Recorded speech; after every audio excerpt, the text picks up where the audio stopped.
दोस्तों, आज की कहानी है ननद जी शाम का खाना यहीं पर खाकर जाना। दोस्तों, कहानी शुरू करने से पहले अगर आपने हमारे चैनल को सब्सक्राइब नहीं किया है तो सब्सक्राइब कर लीजिए ताकि आपके पास पहुंचे हर नया वीडियो।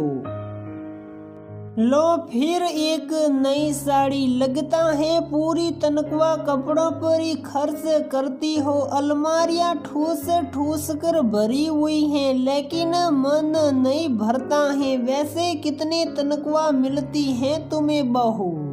सीमा बेटी से ज्यादा मिलती है या कम? ऑफिस जाने के लिए निकल ही रही थी रम्मा की टोका।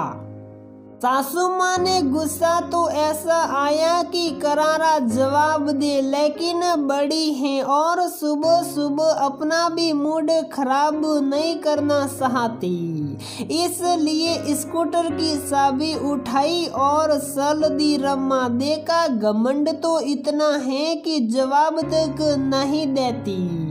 उधर मेरी बेटी है सादगी और विवेकशीलता, दूसरा नाम, इतने बड़े पद पर है लेकिन गिनती की साड़ियां रखती हैं। बढ़ाती हुई लहसुन सीलने लगी सासू माँ और बेटा भी नहाने चला गया। उनकी बात को अनसुना कर ये गोदावरी देवी है जो अपने बेटे अरुण और बहू रमा के साथ रहती है।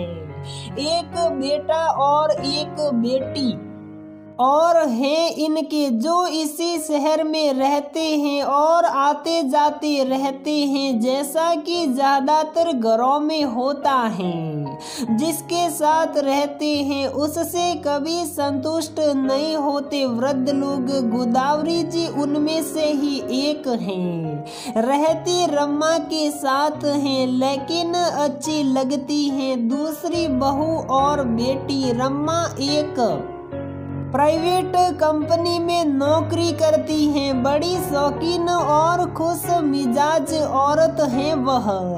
कड़ी मेहनत करती हैं और खुलकर जीती हैं। ज्यादातर महिलाओं की तरह उसे भी नए नए कपड़े पहनने और तैयार होकर रहने का शौक है।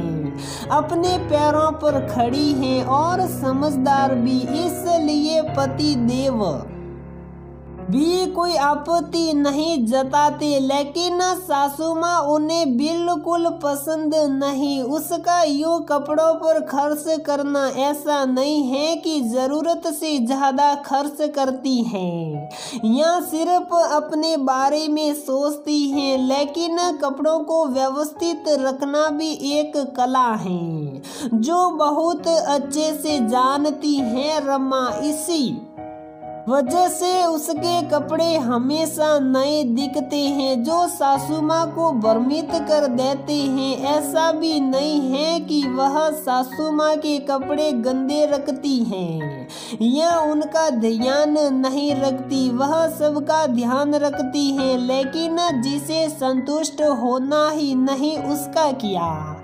इसीलिए बार बार सुनाती रहती हैं और तुलना करती रहती हैं, खासकर अपनी बेटी सीमा से बहुत तुलना करती हैं जो अक्सर नाराजगी का कारण बनता है घर में। इस तरह अनजाने ही खलनायिका बन जाती है सीमा, जो इन सब बातों में बिल्कुल दिलचस्पी नहीं लेती। व्यस्त होने के कारण ज्यादा समय तो आ नहीं सकती सीमा दीदी, लेकिन जब भी आती है मम्मी का यही राग चलता रहता है और उन्हें समझाने में ही पूरा समय निकल जाता है। इस चक्कर में भाई भाभी के पास तो बैठ भी नहीं पाती और उन्हें भी गलत फहमियां होने लगती हैं।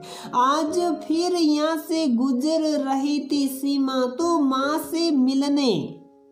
आ गई। ऐसी गलत फहमियों की स्थिति में समझदार बेटियां भी नहीं चाहती कि भाई भाभी की अनुपस्थिति में मायके जाए, लेकिन माँ ने कोई दवाई मंगवाई थी और भाई भाभी के आने में भी ज्यादा समय नहीं था, इसीलिए चली गई। माँ भी खुश हो गई। मन की बात जो भी हो बेटी ये तो कहती ही है माँ, उन्हें तो आज सुबह से ही खुजली हो रही थी मुंह में, इसीलिए शुरू हो गई। पता है आज फिर नई साड़ी पहनी थी, 1000 से कम की नहीं होगी।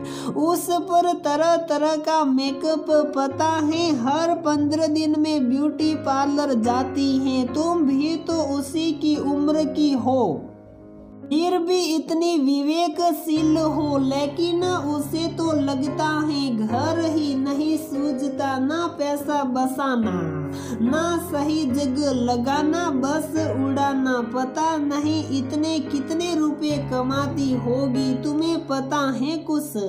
क्या तनख्वाह मिलती होगी उसे? मेरी तो किसी बात का जवाब नहीं देती, नाराजगी से बोलती जा रही थी मम्मी। फिर शुरू हो गई। आप कितनी बार बोला है कि यूं तनख्वाह नहीं पूछते किसी की, इतना कमाती होगी तभी तो खर्च करती होगी, मुझसे और आपसे तो नहीं मांगती। फिर सबका अपना अपना शौक होता है मम्मी, मुझे बचपन से जानती हैं आप, कोई शौक नहीं है मुझे सजने संवरने का, लेकिन इसका मतलब ये नहीं है कि सब मेरे जैसे ही हो, उल्टा मैं अलग हूँ नॉर्मल औरतों से। जिस तरह आप अपनी बहू को सुनाती हो कि खर्च करती रहती हैं और नखरे करती हैं, उस तरह मुझे ये कहते हैं कि कंजूस हैं,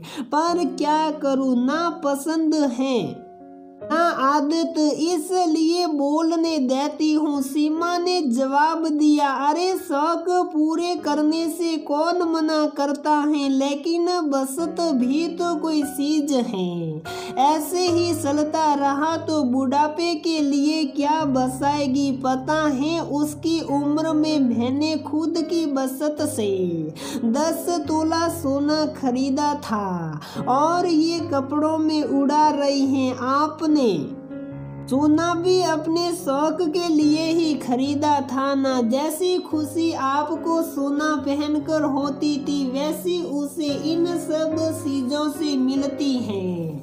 कौन कहता है कि वह बचत नहीं करती? आपने इस उम्र में अपना घर बनाया था, उसने बना दिया है, वो भी तो ये बात आपको सुना सकती है, लेकिन ये उसकी समझ दारी ही है कि आपकी इज्जत करती है, फिर जबरदस्ती क्यों बेइज्जत होना चाहती हैं आप?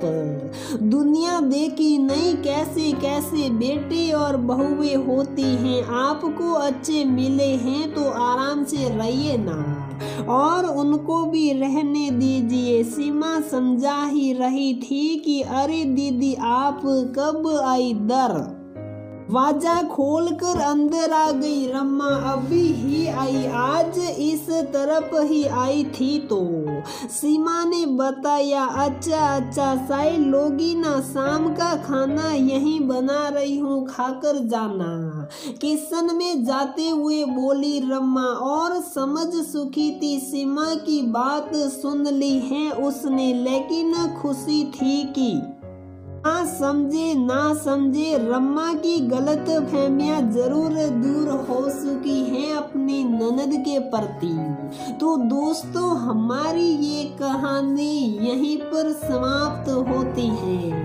अगर आपको हमारी ये कहानी पसंद आती है तो प्लीज वीडियो को लाइक करें, शेयर करें और हमारी चैनल को सब्सक्राइब जरूर करें।